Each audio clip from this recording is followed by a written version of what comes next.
That's the case in general. If you have n inputs and k outputs, you have n plus 1 times k parameters to use, not one more.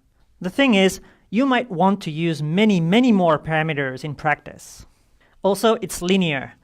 This means that the kind of interactions that you're capable of representing with that model is somewhat limited. For example, if two inputs interact in an additive way, your model can represent them well as a matrix multiply. But if two inputs interact in a way that the outcome depends on the product of the two, for example, you won't be able to model that efficiently with a linear model.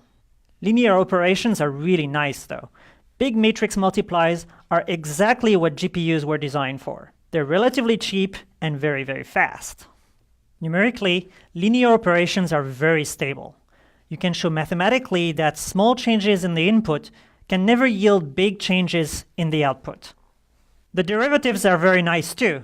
The derivative of a linear function is constant. You can't get more stable numerically than a constant. So we would like to keep our parameters inside big linear functions, but we would also want the entire model to be nonlinear. We can't just keep multiplying our inputs by linear functions, because that's just equivalent to one big linear function. So we're going to have to introduce nonlinearities.